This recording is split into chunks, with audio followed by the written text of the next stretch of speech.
Nyebutne identitas kudu kanthi cetha. Sapa jenengmu? Pira umurmu? Sapa asmane bapakmu? Sapa asmane ibumu?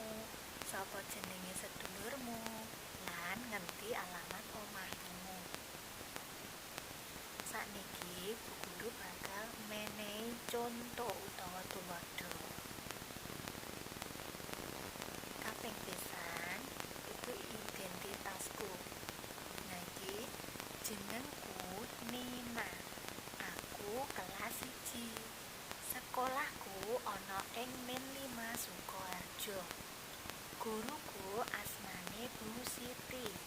Omahku ing Desa Karang Tengah. Iki menawa ngenalke awake dhewe. Contoh kaping pindho yaiku ngenalake keluargaku. Nah iki bapakku asmane Abiyoso, ibuku asmane Wijayanti, jenengku Abimanyu, adikku jenenge Sinta, eyang kakungku asmane Baroto, eyang putriku asmane Aminah. Sakniki contoh kaping 3 yaiku ngenalake kanca. Iki kancaku jenenge Rama, omahe nang Bulan Cawas. Senengane itung-itungan utawa berhitung matematika nggih.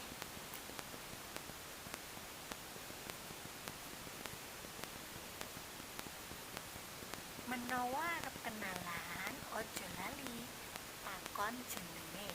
Sapa jenengmu? Terus takon alamat, ngendi omahmu?